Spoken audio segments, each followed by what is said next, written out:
Bonjour Bruno Hugues de la Rose. Bruno, merci d'avoir accepté mon invitation. Nous nous trouvons ici à la maison IDEA à Nantes, sur les bords de Loire, en direction de Saint-Nazaire. C'est un axe de flux et reflux qui t'est à la fois familier et cher. Nous aurons l'occasion de découvrir pourquoi tout à l'heure. Je suis vraiment très heureux de la perspective de ce moment avec toi. Et je me sens d'ailleurs privilégié parce que quand on regarde ton CV et tes multiples engagements, je me dis qu'il y a pas mal de monde qui aspire à un rendez-vous avec toi en ce moment même. Donc merci. Quelle pression. Tu es le PDG de Groupe IDEA, un groupe qui est né il y a un peu plus de 100 ans à Saint-Nazaire, un groupe qui déploie des solutions logistiques sur mesure pour l'industrie aéronautique, notamment, mais aussi navale, défense, énergie. Tu nous préciseras ça tout à l'heure. Groupe IDEA affirme sur son site qu'il a l'innovation au cœur. Alors j'imagine que c'est au centre de gravité de l'entreprise et probablement aussi au sens organique et vital d'un cœur qui bat. Et une entreprise que tu définis toi comme le logisticien 4.0. Tu nous expliqueras aussi ce que ça veut dire pour toi. Alors, entreprise centenaire, innovation, il y a sans doute un lien entre les deux. L'innovation est probablement le secret de jouvence du groupe. Nous irons avec toi à la rencontre des secrets d'IDEA et de son dirigeant pour rester jeune et traverser le temps. Plus personnellement, tu es marié à Valérie, tu as 62 ans et 5 enfants. Tu es natif de Neuilly, tu as étudié à l'université de Pittsburgh aux États-Unis, décroché une licence en droit à Paris avant d'intégrer l'EM Lyon. Tu as commencé ta carrière chez Ford en étant très vite propulsé à la direction du personnel de Ford France à l'âge de 28 ans. Et tu aurais pu continuer dans cette grande entreprise internationale, mais tu as eu envie de t'engager sur un territoire, peut-être pour un territoire, d'y créer de la valeur, nous y reviendrons. Après un passage de 5 ans à la CCI de Nantes dans l'équipe des permanents, en 1996, on te confie la direction de la société MTTM, la Fraternelle, tout un programme, une coopérative portuaire, une SCOP, et c'est là que la grande aventure commence. Cette entreprise sous ton égide deviendra IDEA Group. Elle est restée sous forme de SCOP, c'est-à-dire une société coopérative et participative, et le groupe va passer pendant ces années de 80 à 1700 salariés et réalise aujourd'hui un chiffre d'affaires de 180 millions.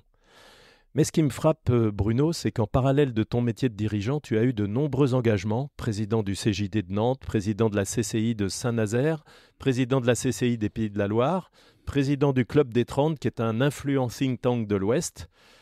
Voilà, alors ma présentation, Bruno, elle était un peu longue et en même temps forcément réductrice. Alors, qu'est-ce que tu veux me partager en plus sur ta personne ? Mais la première chose, Bruno, que je dirais, c'est que j'ai la chance d'être optimiste.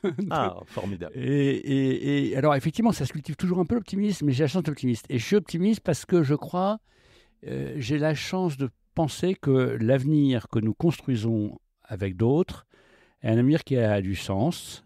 Et j'aime bien les choses qui ont du sens. Voilà. Alors, j'essaye toujours de m'engager. Tu évoquais les environnements, les écosystèmes, l'entreprise, de créer autant d'aventures, de tourner vers l'avenir. C'est aussi peut-être pour ça que tu me parlais tout à l'heure d'innovation comme étant un des marqueurs du groupe. Et je crois de plus en plus qu'un entrepreneur isolé est un entrepreneur en danger. Dans un monde où les choses deviennent assez facilement compliquées et complexes, on a un mal fou à savoir ce que l'on doit faire. Est-ce que, alors compliqué, c'est plutôt des aspects techniques, c'est plutôt des aspects qui nous échappent au niveau je pense notamment à tout ce qui est digitalisation numérique, évidemment. Et puis complexe, c'est les interconnexions des différentes personnes avec l'environnement. On l'a bien vu avec des exemples comme le Covid, etc. On y reviendra. Mais effectivement, je crois que le rôle principal d'un dirigeant, c'est de pouvoir serrer ce qui sont des problèmes simples, comme disait notre ami Gilles Le Cardinal, qui a créé l'UTC de Compiègne. Donc les problèmes simples, les problèmes complexes et les problèmes compliqués. Et ensuite, on organise l'entreprise en fonction de ça. J'y reviendrai tout à l'heure si tu veux. D'accord, merci. Alors, est-ce que tu veux bien nous présenter le groupe IDEA, donc un acteur de la logistique, peut-être même de la supply chain ? Comment est-ce qu'on peut définir ça ? Oui, alors d'abord, le groupe IDEA, c'est des racines portuaires, tu l'as évoqué tout à l'heure, des chargements de bateaux à Saint-Nazaire, exactement. Et on va dire que grosso modo, alors c'est une SCOP, tu l'as évoqué, donc des gens qui ont travaillé ensemble sur le déchargement des bateaux. C'est assez rare pour des entreprises de cette taille-là, quand même, non ? C'est assez rare, oui, on est l'un des 10 premiers groupes coopératifs en France. Ce qui est intéressant, alors tout toute l'entreprise n'est pas en scope, mais enfin, c'est vraiment... Oui, la holding de tête est indépendante, incessible, ce qui est le propre des aspects coopératifs, et surtout, toutes les réserves que nous avons engagées depuis 100 ans, parce que l'entreprise n'a jamais perdu d'argent depuis 100 ans, ont permis de développer de nouveaux business. Et la holding appartient majoritairement aux salariés. Exactement. Majoritairement. Par nature, Oui, c'est ça. Et par puis on a nature. une société de contrôle avec Nicolas, qui est mon associé Mhm. et successeur, qui permet effectivement de stabiliser le capital pour respecter nos engagements clients. Au-dessus de... Qui est au-dessus d'IDEA, mais d'accord. qui travaille forcément avec IDEA, la majorité étant bien sûr sûr. détenue par les salariés. Oui, oui. Peut-être qu'on pourra parler de la gouvernance et de l'implication des salariés aussi, si Bien sûr. on peut. Voilà. Et alors, les activités du groupe aujourd'hui, vos clients sont des groupes industriels plutôt conséquents, enfin pour beaucoup très conséquents. Tu peux les citer peut-être? Alors oui, je crois que d'abord la première chose ce qui s'est passé, c'est que je suis aujourd'hui le 5e dirigeant. Donc les dirigeants, 100 ans, 5 dirigeants, en gros ça fait une vingtaine d'années, moi je fais 25 ans, Ça mais fait grosso plus. modo, donc des mandats très longs. C'est assez amusant. Mhm. Parce que donc chaque fois, il y a une aventure. C'est pas que le dirigeant fasse l'aventure, mais enfin, globalement, il est supposé quand même l'incarner, et lui donner, je parlais de l'air de sens, lui donner une vision à long terme. Et moi, quand j'ai repris l'entreprise, à l'époque, j'avais 36 ans, la direction de l'entreprise, et je constatais que nous avions 95% de notre chiffre d'affaires qui était sur le portuaire, Oui. réparti sur 3 clients, dont un qui pesait largement 65%. Danger. Danger. Je dormais pas très bien la nuit. Et d'ailleurs, mon prédécesseur m'avait dit, écoute, ce qui sera intéressant, tu récupères une entreprise qui est passée tout près de la catastrophe, mais qui aujourd'hui va plutôt pas mal. Mais effectivement, il sera intéressant que tu puisses réfléchir à la façon d'avancer. Moi, j'ai l'âge de quitter et je te fais confiance là-dessus. Et c'est assez fort parce que, du coup, j'arrive dans un groupe coopératif où, clairement, je n'avais aucune compétence portuaire. Oui. Une scope, généralement, les sociétaires, puisque c'est expression consacrée, aimeraient bien quand même savoir ce que veut faire leur patron, et j'avais une sorte de mandat. Est-ce que ce sont eux qui nomment le patron? Oui, alors Oui, ce en sont plus. eux qui nomment le conseil d'administration, lequel élit c'est le ça. président. D'accord. C'est Oui, une bien affaire sûr. classique. Oui, c'est ça. Enfin, c'est quand même servi au même. Oui, oui, à un c'est moment, ça, il faut exactement. une confiance générale. Bien Bon. sûr. Et donc là, je leur ai proposé de faire une analyse en 2 temps. La première, c'est de regarder évidemment ce qu'étaient les forces de l'entreprise. Alors à l'époque, il y avait vraiment, on était très, très peu nombreux, on était une 60aine. Et il y avait très peu de cadres et la plupart étaient plutôt orientés vers le portuaire. Donc on était dans une situation où on demandait à des gens finalement de réfléchir à quelque chose dont ils devaient s'affranchir. Oui. Vous voyez, c'est un peu contre nature, tu vois ça. Mhm. Et donc on a pris du temps ensemble en se disant finalement quels sont nos assets, quels sont nos axes. Et finalement, on en a eu un qui est ressorti. On avait de l'immobilier qui, année après année, s'était consolidé, enfin décennie après décennie, puisque l'immobilier c'est toujours long. Et là, on a proposé, en ayant entendu à l'époque le chantier Atlantique qui devait doubler sa production, Ah oui. nous on a proposé d'assurer, on va dire, l'accompagnement logistique du chantier. On disait finalement, nous on sait décharger des grands flux, on sait travailler sous contrainte de temps, on sait investir. Est-ce que ça vous intéresse, vous, Chantier Atlantique, qu'on investisse avec vous là-dessus? Et c'est intéressant parce que c'était à l'époque où le Chantier Atlantique n'avait plus de subventions européennes, et donc il avait besoin de fonds, et en même temps, son actionnaire était en train de le vendre, puisque c'était le groupe Alstom, c'était une autorité publique. Et donc, nous, on avait dit, écoutez, on est prêt à investir dans une durée longue, à condition qu'on apprenne ce métier de la logistique industrielle. Vous étiez une toute petite PME à l'époque. Toute petite PME. Face à déjà une entreprise qui était assez florissante. Qui était qui avait 12 000 salariés. Chantier et vous avez été crédible et entendu? Absolument pas. On n'a pas du tout été crédible. Et je me souviens très bien du patron du chantier qui m'avait dit à l'époque, mais mon cher monsieur, je n'ai absolument besoin de personne, je me débrouille. Et je lui ai dit, écoutez, moi, la carte et le territoire, Von Schottis, c'est connu, je ne vois pas comment vous allez doubler la production dans un périmètre aussi contraint. Donc vous aurez besoin d'externaliser la logistique, ne serait-ce qu'au moins à titre transitoire. Et donc, comme j'ai été vexé, j'ai regardé la carte. Et la carte, vous savez, Saint-Nazaire, c'est la Loire, la baie de la Baule, la Brière. Enfin, pour construire des sites industriels autour, c'est quand même pas gagné. Oui. Donc, j'ai racheté les 2 sites industriels. Enfin, nous avons acheté, puisque j'en étais à l'origine. Mais enfin, nous avons acheté les 2 sites industriels à côté. Une usine qui faisait des caravanes, Caravelaire, qui était en situation d'abandon d'activité industrielle à Trignac. Et puis, une usine qui faisait des sièges dentaires. qui était à Bray. Et je suis allé revoir le patron du chantier en disant, bon, nous ne sommes pas compris la première fois, donc moi, comme je vous fais confiance, j'ai acheté ces 2 trucs. Il m'a dit, vous êtes complètement fou. Et je lui ai dit, ça tombe bien, parce que je crois que vous aussi, vous avez un challenge complètement fou aussi à faire. Et est-ce qu'on peut le faire ensemble? Persévérance quand même, hein. Oui, ou... culot, audace. Audace, hein. Et là, il m'a dit, bon, écoutez, allez voir mon DG, qui était Laurent Castin, qui est devenu le patron du chantier. Et je me souviens très bien de cet échange que j'ai eu avec Laurent à l'époque, qui me trouvait aussi complètement fou, mais qui savait bien, hein, lui, qu'il allait avoir quand même un problème. Il allait avoir des soucis, oui. Et je lui dis, voilà, moi, ce que je vous offre, c'est la chose suivante. Je vais investir dans l'immobilier, comme je l'ai déjà fait, et vous allez m'apprendre le métier de logisticien. Enfin, c'est pas vous qui allez me l'apprendre, vous allez me dire à qui je dois m'associer, et on va faire une JV. Ah oui, d'accord. Voilà. Et moi, je veux apprendre ce métier, et comme ça, vous aurez, vous, à terme, quelqu'un qui, sur place, saura aussi faire cette activité. Et alors, je le grossis le trait, mais c'est sympa ce qui s'est passé. Et là, on a eu un coup de chance supplémentaire inespéré. C'est que le chantier devait donc doubler les commandes d'acier, est allé voir son fournisseur qui était Arcelor, en disant, écoute, voilà, il va falloir doubler les commandes d'acier, donc il faut que tu me fasses un parc à tôle, juste à côté du chantier, pour doubler la production, pour le préparer, le grenailler, enfin le préparer à la résistance à la mer. Et là, Arcelor a dit, pas question, nous sommes opéables, donc nous n'avons plus de capacité d'investissement. Je rappelais tout à l'heure que le chantier était en vente par Arcelor, et donc aucun des deux ne pouvait financer ce parc. Et construire un paquebot sans acier, ça devient compliqué. Oui. Bon. Et donc, ils sont venus me voir en me disant, puisque tu es complètement fou, est-ce que tu ne veux pas créer le parc à tôle? Ce qu'on a fait. C'est ça qui s'est passé. Oui, et donc, on a appris ce métier. Alors, malheureusement, notre associé a eu très vite un cancer. Et donc, on a dû reprendre à peu près notre initiative. Et c'est intéressant parce que, en fait, d'emblée, tu t'es dit, je ne suis pas capable de faire seul, je vais aller chercher un partenaire. Et parfois, c'est une injonction paradoxale pour un dirigeant. C'est à la fois de garder pour lui le business, mais aussi parfois oser s'ouvrir à d'autres. Comment est-ce que... Oui, tu as raison, Bruno. Alors, ce qui est assez amusant, c'est que tout à l'heure, j'ai évoqué le fait qu'on avait réfléchi entre nous avant de se diversifier, parce qu'en fait, on a créé 7 entreprises en 2 ans après. Hein. Et la logistique industrielle étant la plus belle aventure, et c'est ce qui fait aujourd'hui le groupe. Mais là où tu as raison, c'est qu'on a d'abord commencé par travailler sur nos valeurs, en disant finalement, le capital nous appartient, qu'est-ce qu'on veut en faire? Et la première valeur du groupe, c'est co-entreprendre. Tu vois, ça répond bien à ta question. Exactement, oui, c'est ça qui s'est passé. Exactement. C'était déjà inscrit dans les gènes avant que tu arrives. C'était l'esprit coopératif tout à fait. Qui favorise ça. Tout à fait. On avait créé le premier terminal cimentier indépendant français avec un partenaire qui était un associé d'origine portugaise, Emmanuel, avec lequel il y a eu un énorme boulot qui a été fait.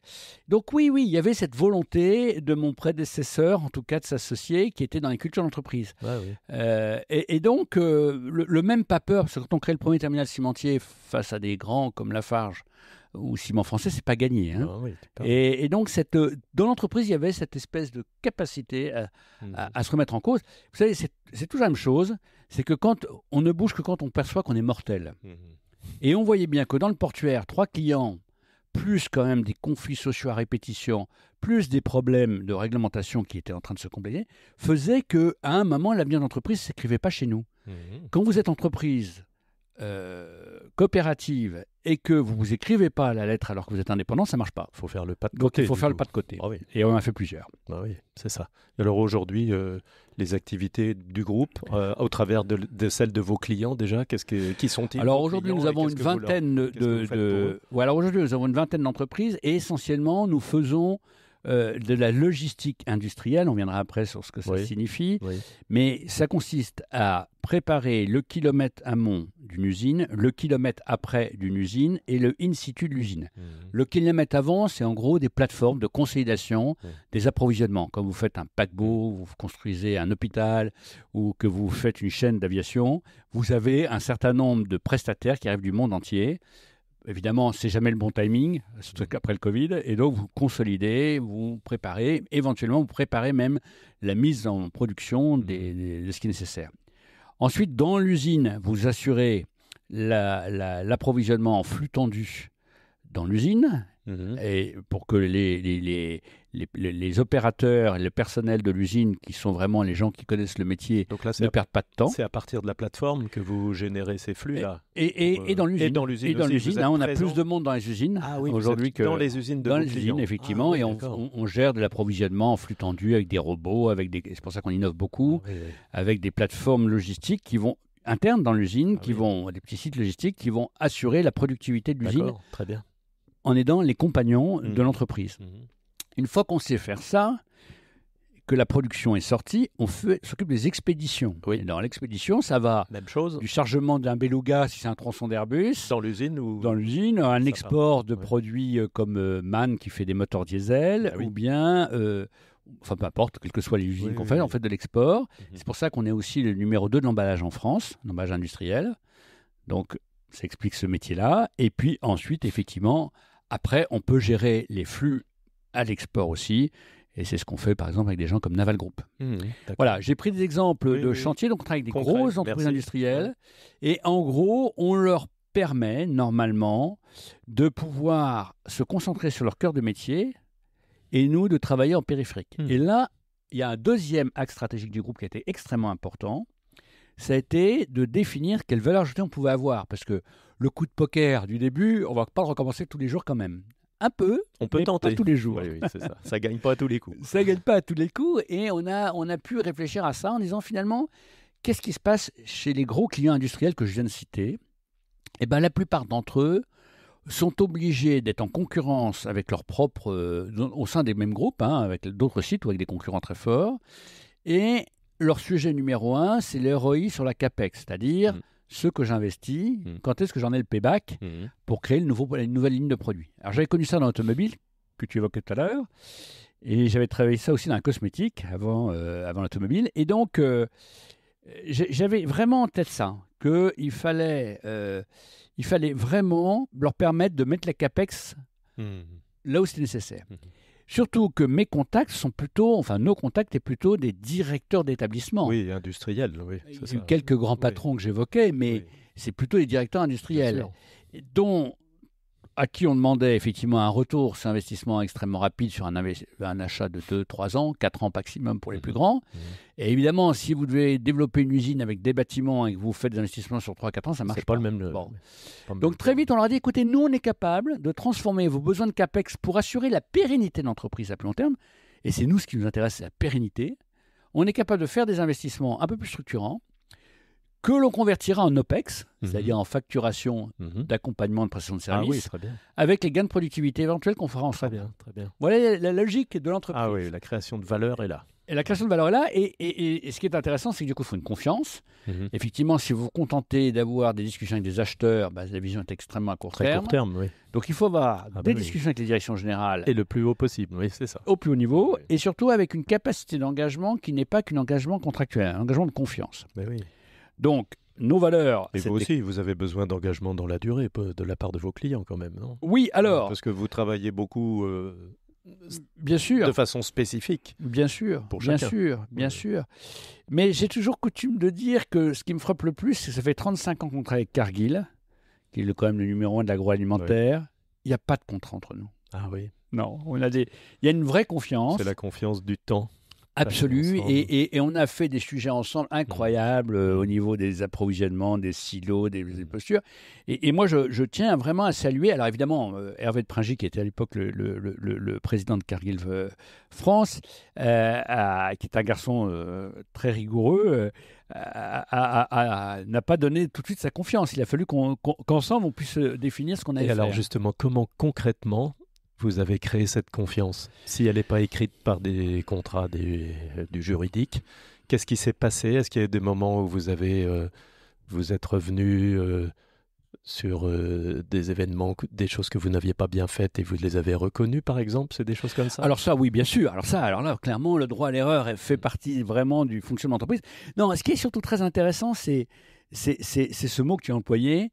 La plupart des gens veulent contractualiser. Et quand on fait du contrat, bing, un coup sur les oreilles, je te facture du complément. C'est ça, oui. Ça n'a jamais été notre coup droit. D'accord. Mais assumé, pas subi uniquement. C'est-à-dire qu'on a dit, l'imprévu, on l'a mis avec le Covid. Bon, la plupart des contrats de prestation que nous avons, c'est des prestations qui sont des contrats en fonction d'unités d'œuvre qui demandent un certain volume. Le jour où il y a le Covid Tout qui s'arrête. arrive et que l'aéronautique perd 70% de son activité, oui. vous faites quoi? Oui. Bon.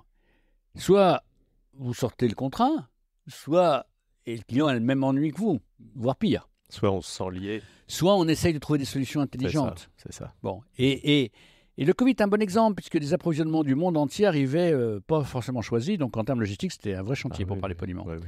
Donc on a eu vraiment cette appétence à créer un climat de confiance. J'ose penser que le fait que l'équipe de direction est là depuis, je vous disais, ça fait 25 ans que j'ai repris l'entreprise, je disais ça tout à l'heure, et mon successeur, Nicolas, on travaille ensemble depuis 21 ans. Ce qui fait qu'ils nous connaissent. Ils savent ce qui se passe. Ils connaissent les collaborateurs de l'entreprise. Il y a très peu de turnover chez nous. Il y a un renouvellement, bien sûr. La croissance fait que, grosso modo, on croît de 50% tous les 5 ans. On fait des plans stratégiques tous les 5 ans. On refait un budget base zéro tous les 5 ans en disant, tiens, qu'est-ce qu'on veut faire? Et je viendrai tout à l'heure sur la culture de l'innovation. Et donc, cette culture-là est une culture qui génère une confiance incarnée. Je me souviens d'une discussion que j'avais avec Louis Gallois à l'époque, qui était Airbus, qui me disait, vous savez, le monde coopératif, on a des sujets un peu compliqués à vivre parfois, il y a des putschs, etc. Et je lui dis, c'est pour ça qu'on a créé une ligne de contrôle, c'est pour vous donner confiance. Mais vous savez, il y a beaucoup moins de turnover chez les patrons de scope que dans des boîtes qui pouvaient faire confiance à un dirigeant et qui vend sa boîte.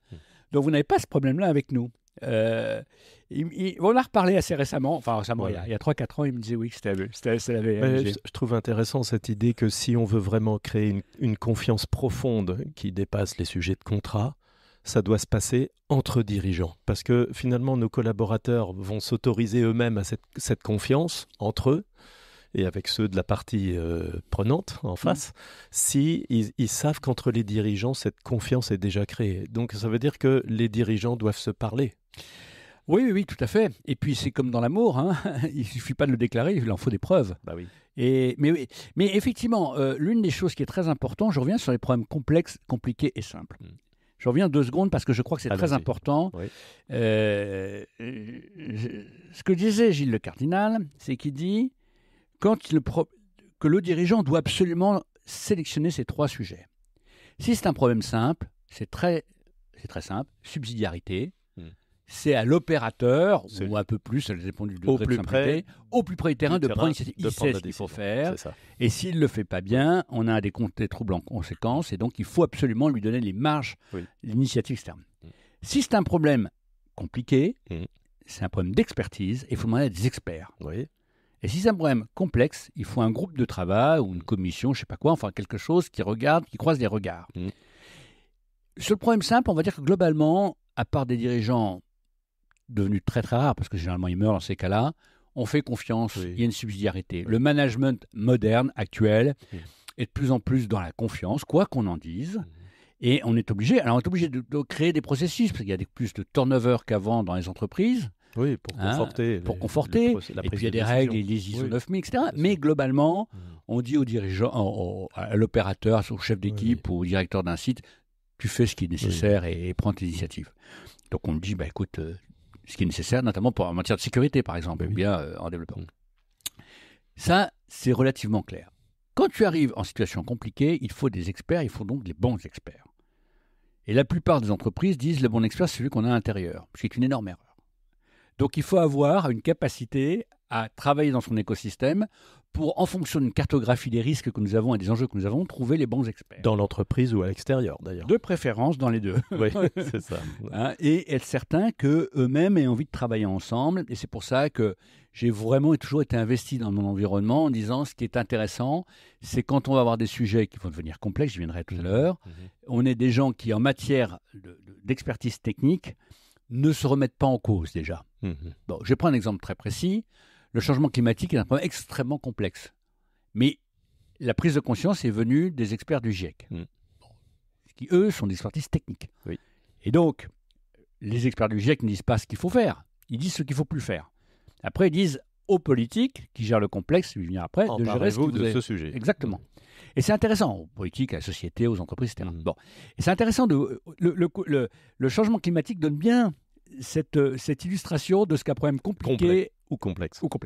Et le complexe, bien évidemment, c'est des gens qui doivent effectivement travailler chacune avec des expertises différentes et faire en sorte qu'ils trouvent un consensus ou un compromis, une solution, on va dire ça comme ça, intelligente. Sans que, puisque c'est complexe, on soit assuré que c'est la bonne au moment où on l'apprend. Mais c'est sans doute ce qui nous semble être la meilleure, puisque c'est complexe. C'est en tout cas ce qu'on présente. Et la plupart des dirigeants sont... moi, en tout cas, c'est une de mes erreurs au départ, sont complètement... ont un regard complètement biaisé par rapport à leur fonctionnement de l'entreprise avec ça. C'est-à-dire qu'ils disent, non, moi je fais confiance à mon directeur général ou à mon directeur des achats ou à mon directeur pour trouver une solution. Si l'homme est un homme d'expertise, et parfois il en faut, il ne sait pas gérer les problèmes complexes. Si, au contraire, c'est plutôt quelqu'un qui gère la complexité, il ne faut pas lui laisser seul sans expert. Donc il faut à un moment, dans l'entreprise, dans l'entreprise, réfléchir à quelle est la nature du problème, et c'est l'un des rôles des dirigeants, des conseils d'administration, quelle est la nature du problème à traiter, et est-ce que c'est un problème de complexité ou un problème d'expertise. Du coup, dans le pilotage du groupe, j'ai un conseil d'administration qui, par nature, vient des salariés de la SCOP, qui sont plutôt des experts techniques, et un comité stratégique qui est composé de gens qui sont extérieurs, qui n'ont aucun intérêt dans l'entreprise. Mais vous y retrouvez à la fois une Virginie Resson qui est présidente du GIEC, un Paul-Henri Dubreuil ou qui est le patron du groupe, du groupe Dubreuil, je sais que tu étais chez lui hier, ou bien un Henri Seroux qui est patron de Manhattan, ou bien Jean-Pascal Chupin qui s'occupe de la Florentaise. On se retrouve bien une Yuna Lebourg qui est une conseillère juridique, des gens qui à un moment vont avoir des angles de vue complémentaires des gens de l'entreprise. Exactement. Et c'est le propre d'une saine gouvernance, quoi. C'est le problème. L'ouverture de l'extérieur, qui vient regarder les sujets de l'entreprise. Exactement. Et du coup, sans faire d'ingérence, d'ailleurs. Sans faire d'ingérence. D'ailleurs, juridiquement, c'est le conseil d'administration c'est pas le comité stratégique. Mais c'est très important qu'il y ait les deux sujets. Et bien sûr, ça se décline un peu partout comme ça. Ensuite, c'est une question complexe, compliquée, simple. Ok, j'espère que c'est clair. C'est à peu près clair. C'est simple. C'est pas forcément simple, mais c'est clair. Et ça, pour autant, si on s'arrête là, une entreprise se casserait la figure parce qu'il faut donner un rythme quand même. Ben oui. Et donc, il faut réaligner les planètes de temps en temps. Alors, nous avons fait, ça c'est le propre de l'entreprise, il y a un rythme annuel dans beaucoup de boîtes, c'est le budget, la clôture des comptes, enfin peu importe. Et ça, c'est important, bien évidemment. Le cycle de vie de l'entreprise. Ça fait partie de la vie d'entreprise, exactement. Mais c'est important, mais c'est le temps court. Oui. Donc, quand vous demandez à quelqu'un de faire un budget, généralement, en tout cas c'était vrai avant le Covid, depuis le Covid ça change un peu. Généralement, il a un énorme rétroviseur, il regarde qu'est-ce que j'ai fait depuis 5 ans en moyenne, il a un tout petit pare-brise et il tire les lignes. D'accord ? C'est ça. Quand vous demandez la même chose à quelqu'un qui rêve à 10 ans, surtout avec toutes les innovations technologiques, dans 10 ans, c'est clair, tous nos camions sont autonomes, tout machin, etc. Alors, peut-être pas 10 ans ou 15 ans, peu importe. Bon. Et quand vous demandez à des gens, dans 5 ans, c'est pas simplement parce que c'est la moitié, c'est pas parce que c'est le plan quinquennal soviétique, c'est parce que ce qui se passe dans ces cas-là, c'est que les gens se disent, c'est des innovations d'aujourd'hui dont l'application dans les business de demain auront du sens. C'est ça. D'où la stratégie d'innovation. C'est-à-dire, aller veiller, nous, dans l'entreprise, à ce qui va se passer dans les 4-5 ans qui viennent, on fait un plan stratégique par rapport à ça, bien sûr. Avec des nuages de mots sur les choses à regarder. Oui. Et les business units que nous avons dans le groupe sont aujourd'hui absolument sont chargés de préparer ça, c'est-à-dire définir ce que sera dans le plan stratégique, sans trop regarder le rétro. Le rétro, on le fait. Et nous, on va voir les banques en leur disant, voilà, ça fait le 5e plan quinquennal que je vous propose. Pour l'instant, on a toujours été au-dessus de ce qu'on avait dit, avec une croissance 50% moyenne d'un plan quinquennal sur l'autre. Faites-nous confiance, mais ne me demandez pas quand je vous demanderai l'argent, je vous demande simplement de vous engager sur 5 ans avec nous. D'accord. Vous imaginez la relation avec le monde bancaire sur ce sujet-là, donc il faut une grosse confiance. Toujours le même mot qu'on évoquait avec nos clients, avec nos collaborateurs. Générer la confiance. Exactement. Pour commencer. Alors c'est peut-être le moment de parler de l'innovation 4.0, telle que tu la présentes. Qu'est-ce que ça veut dire, l'innovation 4.0 ? Parce que c'est un vaste sujet, l'innovation. Alors, là... Qu'est-ce que tu mets dedans ? Oui, alors je dois dire que le premier sujet qui me marque, c'est au moment où on prend conscience un petit peu, j'étais aussi président du CGT national, pas national, local, et je travaillais au bureau national, et avec un garçon que j'adore qui s'appelle Sylvain Brozard. Bah oui. Et avec Sylvain, on se disait, il faut qu'on travaille, c'est quoi la performance globale? On était en 2000. Bon, Bah oui, et on a commis ensemble un ouvrage, on était 5, de 160 pages, qui est vachement bien pour caler les armoires.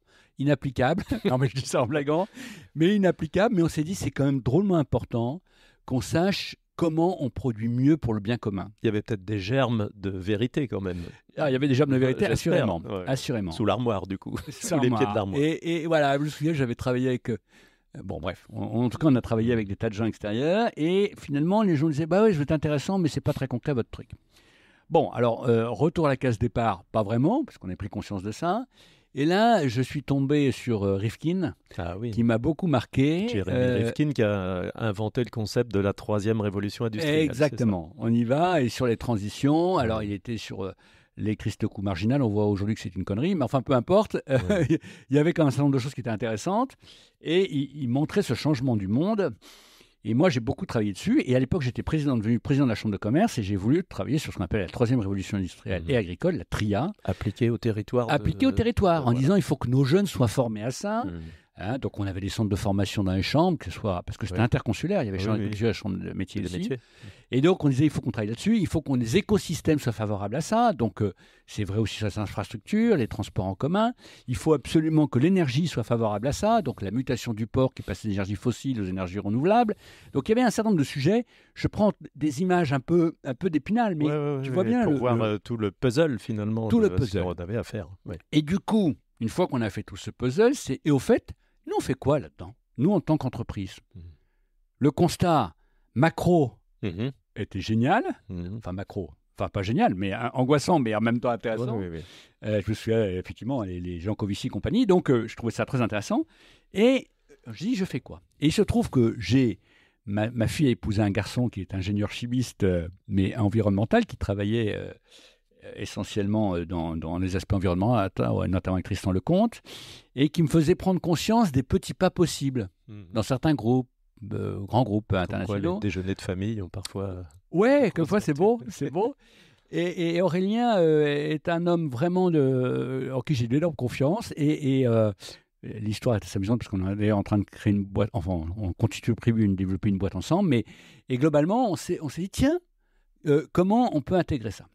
Et puis, j'avais en même temps des enfants dans le digital. Et puis, je me dis, il y a aussi toute cette révolution Internet. On en parle beaucoup. Le marché des startups était en train de... Bon, il y a eu un retour après l'an 2000, mais enfin, je voyais bien qu'il fallait digitaliser le groupe. Et donc, je me dis, comment on fait ça? Et puis, il y avait effectivement ce sujet de se dire...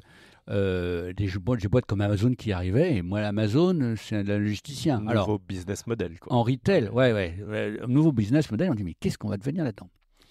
Et là, on a eu un réflexe assez amusant, c'est que autant les deux premiers plans stratégiques, le premier plan stratégique, je l'ai construit tout seul dans ma petite chambre, si je puis dire, autant j'associe de plus en plus de gens dans les rédactions des seconds, encore une fois, globalement. Et dans les rédactions des suivants, des autres plans stratégiques. Ah oui, d'accord. Et notamment, avec Nicolas, on a travaillé sur le second, et le troisième, on a proposé, on a vraiment travaillé, consolidé notre logistique industrielle, et pour le troisième, on a proposé à tout le monde d'aller à San Francisco faire une Learning Expedition. Alors moi, je vais à San Francisco à peu près, le Covid à part, on va dire tous les 2 ans. D'accord. Voir un peu ce qui se passe, voir ce qu'il en est. On fait une Learning Expedition, c'est vraiment très intéressant. Oui. Et il se trouve que quand on part avec notre codir, on a là-bas un effet waouh, en disant c'est quoi les relais de croissance dans lesquels on veut être. Et tu peux imaginer qu'évidemment c'est en lien avec tout ce qu'on vient de se dire. Et notamment, on se disait, nous, on arrivera à faire quelque chose d'assez marrant si jamais demain, on fait en sorte que les camions transportent que du plein et non pas du vide, qu'on facture moins d'entrepôts parce qu'il y en aura moins besoin de construire. Enfin bref, c'est un oxymore. C'est-à-dire qu'avant, nous, on vendait à nos clients de l'entrepôt, du mètre carré d'entrepôt, du kilomètre parcouru ou du gros emballage. On dit non, il faut faire moins, il faut qu'on rationalise l'ensemble. Pour ça, clairement, il faut une connectique digitale. Ça, c'est très vrai. Et donc, gestion de la donnée. Tout ça, exactement. Échange de données avec nos clients. Échange de données, consolidation des données, etc. interopérabilité des différents systèmes. Et c'est pour ça qu'effectivement, la logistique 4.0, c'est une logistique qui va permettre à un moment d'optimiser, bien sûr, les gains de productivité et la fiabilité d'une chaîne logistique, mais aussi d'intégrer ces sujets environnementaux à terme. Et c'est ça que nous sommes en train de faire chez nous. Alors comment justement, concrètement, intégrer les sujets environnementaux? Eh bien, je prends l'exemple... On optimise des flux, on optimise... Enfin, ça, vous le faites naturellement. Oui, alors là, on peut être très concret. On optimise les flux, tu l'as dit, on passe que quand c'est complet ou pas. En tout cas, on propose ça aux clients. On peut aussi faire en sorte, effectivement, que nos bâtiments soient moins énergivores. Oui. On peut choisir des types de véhicules. On a des camions qui sont désormais au biogaz et on a décidé d'assumer les amortissements sur plus longtemps pour pouvoir facturer des camions au biogaz dans des conditions acceptables par le client. Donc, on a pris le risque technologique. Tout le monde ne le fait pas, mais ça, c'est quelque chose qu'on fait.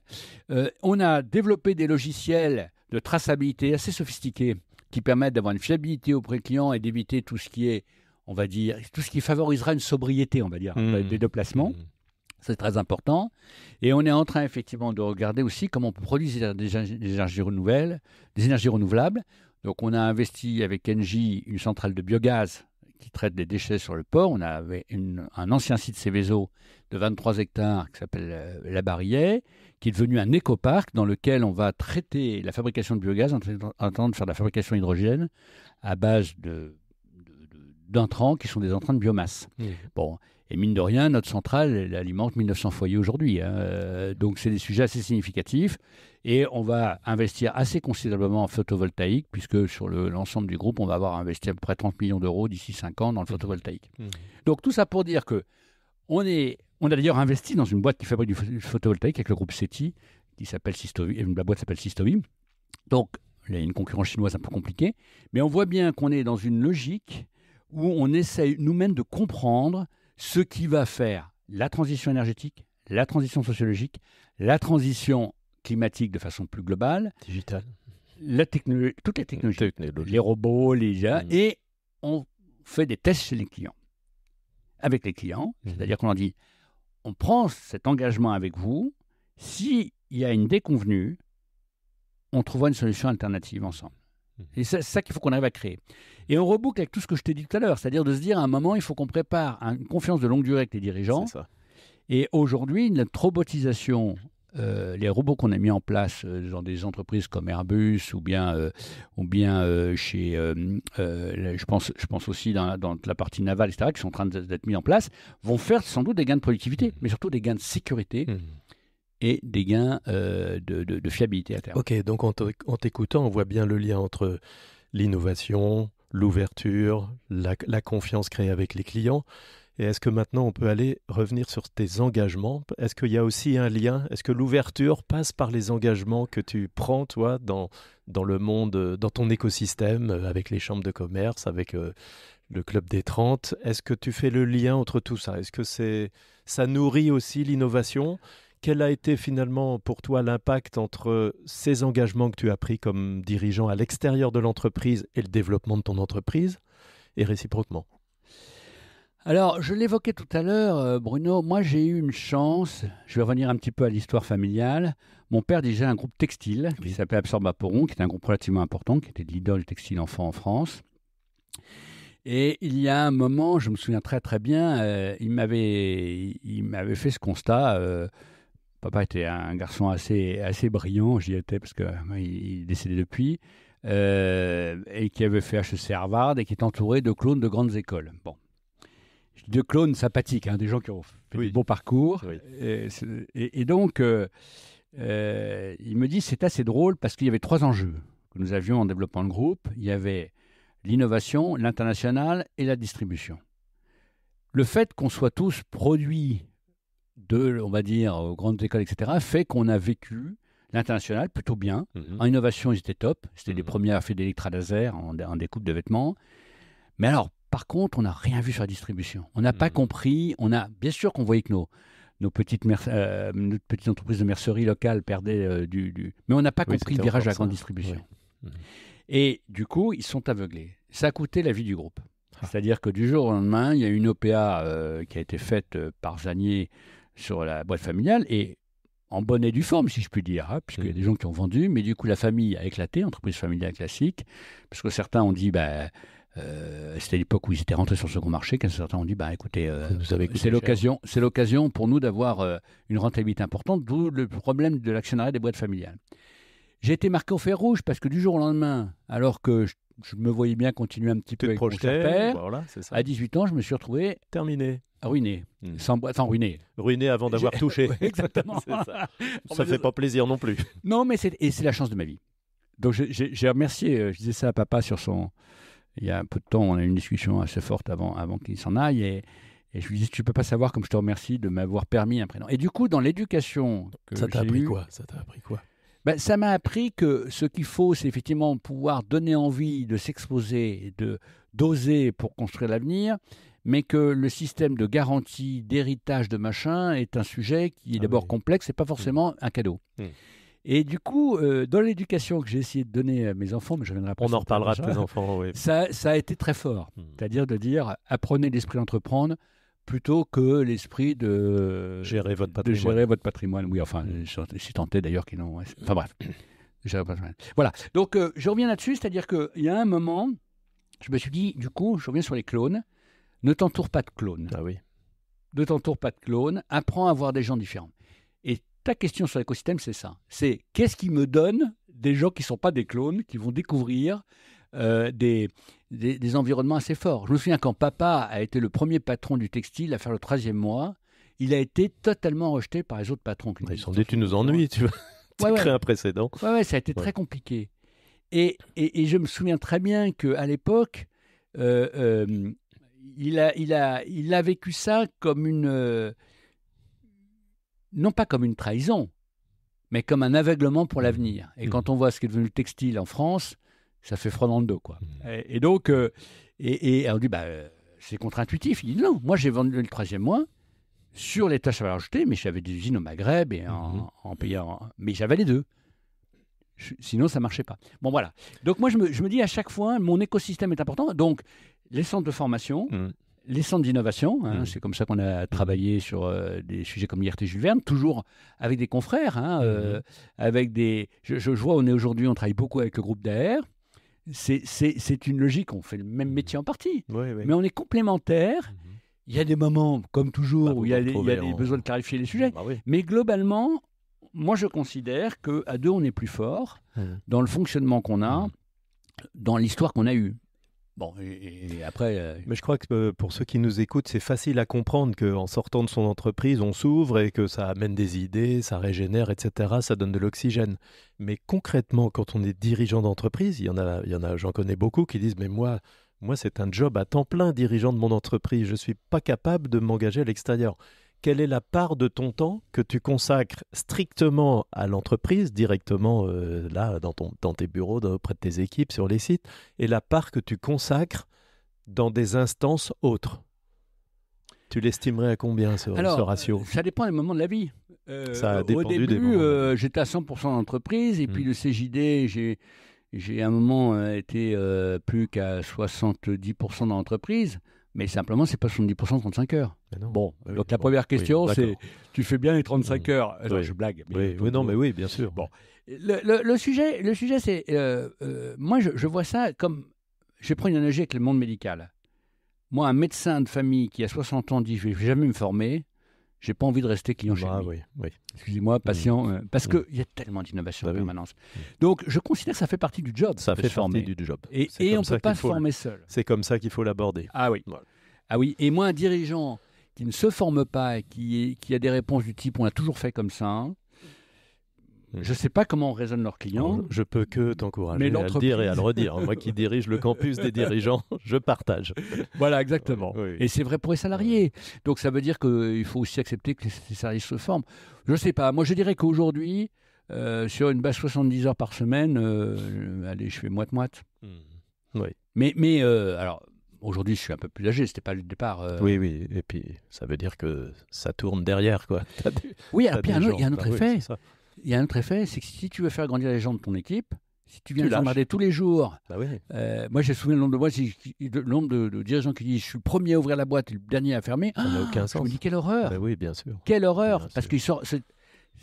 Alors, il y a quelques cas exceptionnels, mais globalement, ça veut dire qu'il y a...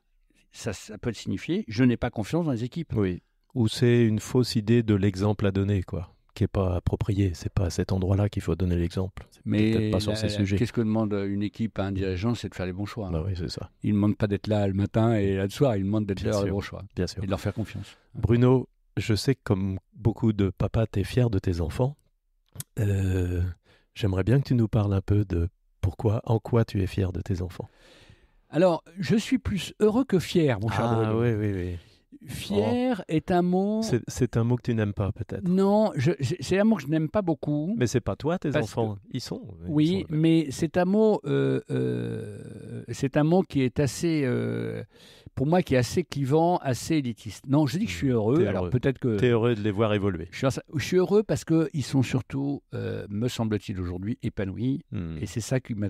Comme tout parent. Bah oui. Moi, ce qui me compte, c'est pas le CV, le machin, c'est que ils soient épanouis, heureux dans leur vie personnelle, dans leur vie sportive, dans leur vie amicale.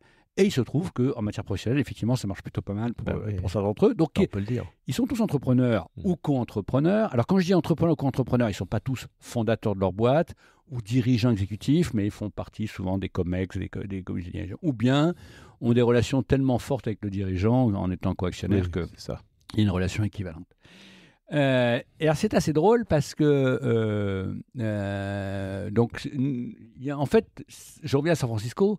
Il y a une chose qui m'a beaucoup marqué, c'est qu'à un moment, quand tout à l'heure tu évoquais le fait nous avons eu 5 enfants et malheureusement une est décédée après une longue maladie. Lorraine, et elle nous a donné une force familiale incroyable. Donc on a partagé beaucoup de choses ensemble, en famille. Et donc, il y a un moment, je devais faire un voyage aux États-Unis en Learning Expedition, justement à San Francisco. Et Valérie, ma femme, me dit « Non, je peux pas partir, Lorraine n'est pas bien, il y a une menace d'une nouvelle intervention, on ne sait pas quand ça aura lieu, mais si jamais ça a lieu, je vais être là, etc. » Ce que je comprenais parfaitement. En même temps, moi, j'emmenais mon comité stratégique. Oui. Donc, je ne pouvais pas non plus ne pas partir. Et donc, avec qui je pouvais partager ma chambre, il se trouve que c'était mon fils Thibaut. Et Thibaut, à l'époque, était en train de réfléchir à la création de son entreprise qui s'appelle Rabac Market, qui a été créée une histoire incroyable. Qui est une histoire un peu incroyable, effectivement, mais dont il avait déjà prévu de la construire avant. Mais il est venu juste à ce moment-là, il m'a dit, mais ça m'a donné une ouverture incroyable. Et ce qui était intéressant, c'est que nous, en même temps, on s'est dit, waouh, la chance d'être en intergénération. Il se trouve que Thibaut connaissait bien les membres du comité stratégique qui étaient des amis.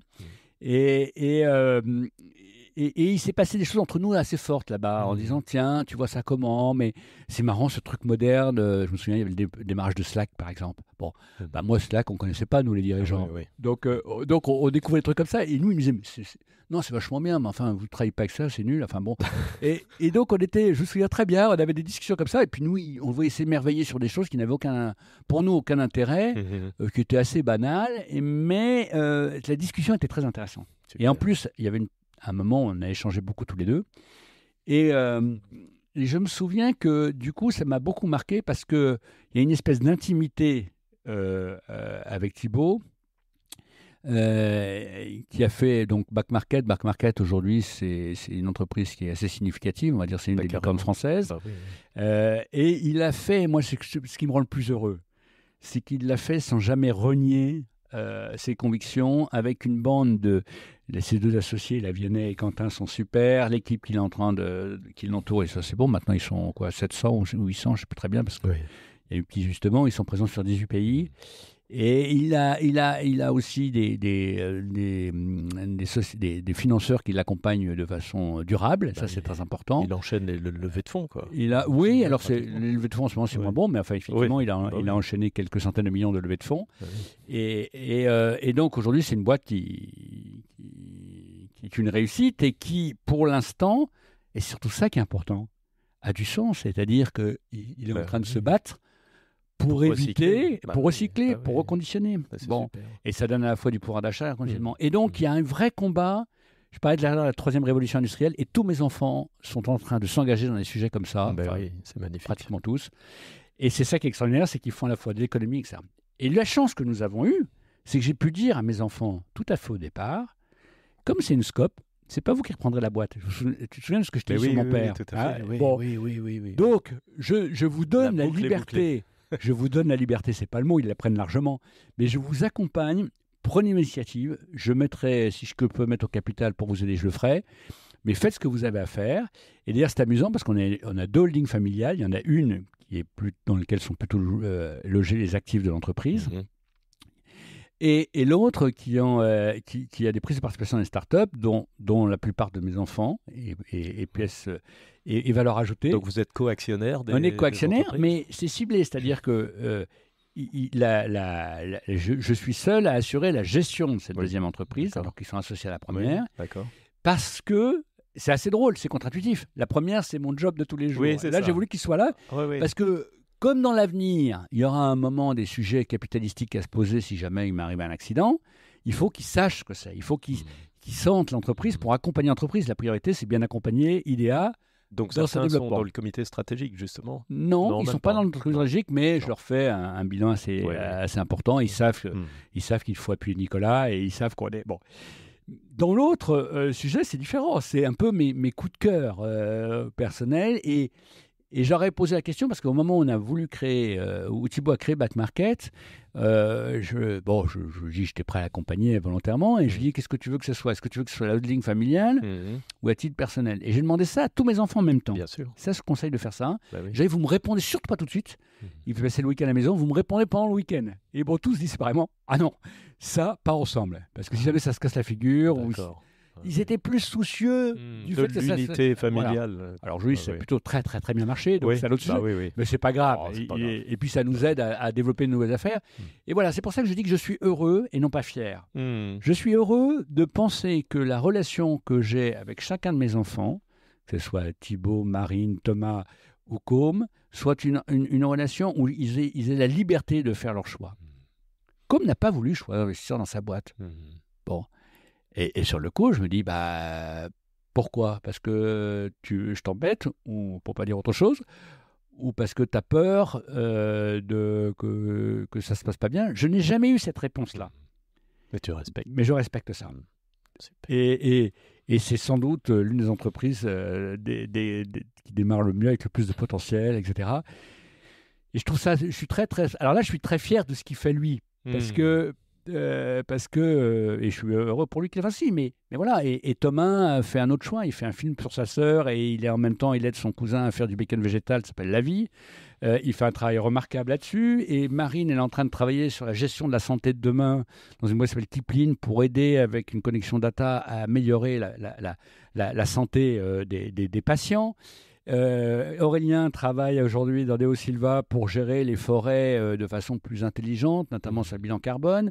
Léonie est en train de réfléchir sur tout ce qui est formation, c'est la femme de Thomas. Et Astrid est plutôt en train de travailler sur le co-living, c'est la femme de Thibaut. Et ils sont tous, quelque part, avec leur projet et une cohérence assez extraordinaire. Alors, tu me parlais d'optimisme au début de notre entretien. Tout ça, ça doit nourrir ton optimisme. Complètement. Complètement. Et en même temps, ce qui est très difficile à 62 ans, c'est qu'on se dit, OK, donc ils sont super autonomes aujourd'hui. Alors, vraiment, ils sont merveilleux, ils s'entendent très bien. Ils ont bien sûr accompagné notre Lorraine, qui est décédée, avec tout ce que ça veut dire. Mais aujourd'hui, c'est quoi notre vie? Avec Valérie, avec mon épouse, c'est quoi notre vie aujourd'hui? Il faut laisser la boîte. Ça fait 25 ans que je dirige cette boîte. J'ai un successeur qui est génial, Nicolas, qui va prendre la suite. Ça fait 20 ans qu'on bosse ensemble. Et il faut constituer son équipe et il faut l'accompagner là-dessus. Je resterai au capital du groupe, plus pour l'accompagner, l'aider, et effectivement aussi parce qu'il y a un sujet de rentabilité de l'investissement que j'ai fait dedans. Mais toute la gouvernance, c'est lui qui reprendra la main. Et c'est très clair. C'est très clair. Je lui ai dit, on a discussion ensemble, j'ai dit conseil d'administration, je démissionne dans la foulée de mon départ de l'entreprise parce que c'est pas possible. Donc c'est une nouvelle vie que tu vas réinventer à deux peut-être, ou une suite de vie à deux et à suite, parce que je continue d'investir dans pas mal d'entreprises, de projets de vie. Et je pense que quand on a été... une des choses, c'est très banal, mais qu'on a évoqué, tu me parles de mes engagements à l'extérieur, c'est que quand on donne un peu, on reçoit beaucoup. Quand on donne beaucoup, alors là, on reçoit beaucoup. Ouais. Et que moi, aujourd'hui, j'ai une chance folle d'avoir un tas de projets possibles. Et simplement, il faut savoir renoncer. Donc, le discernement, on va préparer un peu de discernement avec mon épouse, savoir ce qu'on va faire là. Magnifique. Le discernement, ça va être ça. Ça va être de regarder ensemble ce qu'on veut faire de la vie qui nous reste, qui est une vie... bon, on est âgé, mais on n'est pas si vieux que ça. Je vais le dire comme ça. Et je ne suis pas du tout nostalgique. Mais non. J'ai quitté l'ensemble du mandat. Il m'en reste quelques-uns, mais je suis en train de les quitter les uns après les autres. Et voilà, je garderai des mandats qui peuvent être intéressants pour mieux comprendre le monde.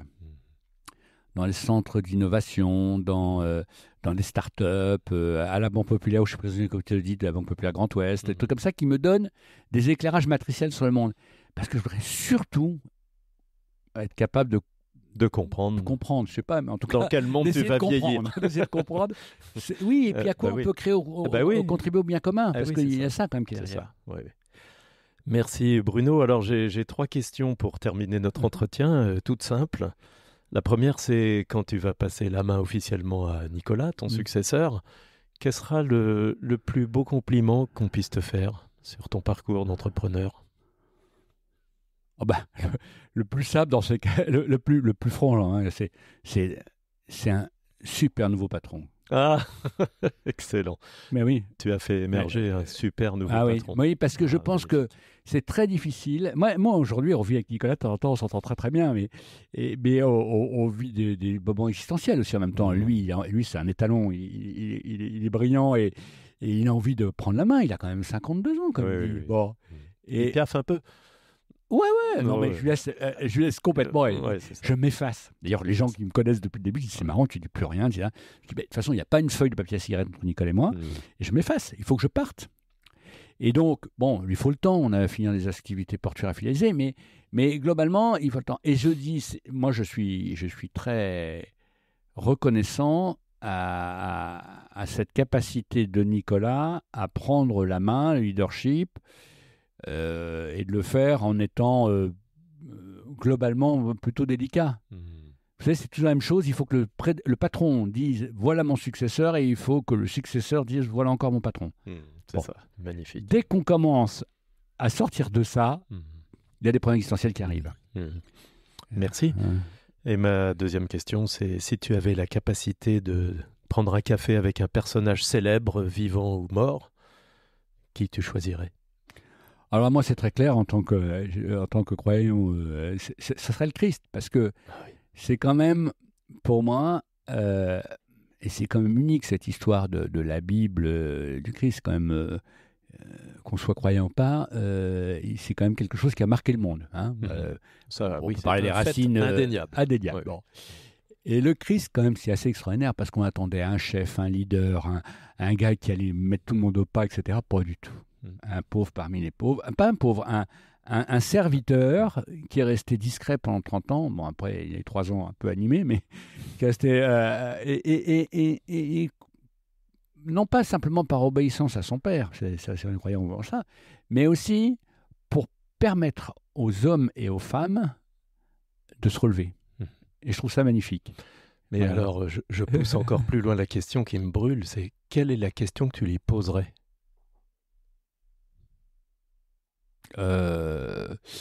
Qu'est-ce que je lui poserais comme question? Dis-moi ce que je dois faire. Dis-moi ce que je dois faire. Ok. Ouais. J'imagine que tu lui demandes déjà alors. Oui, non, mais c'est pour ça d'ailleurs qu'on va partir, on va préparer à un moment un temps de retraite, on va partir 3 mois là, avec Valérie, pour bien comprendre ça aussi. Mais je crois que c'est intéressant de pouvoir se poser la question en étant totalement libre. Je suis très frappé souvent des gens qui sont dans une démarche de... Disons, on va dire différemment. Notre vie matérielle peut nous éloigner de l'essentiel au quotidien. Oui.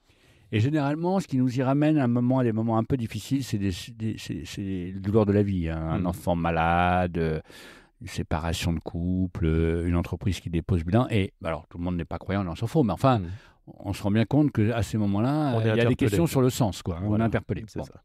Et chacun y répond comme il veut. Mm. Mais la plupart des gens reconnaissent à ce moment-là que eux tout seuls, ils ne peuvent pas se sortir. Ben oui.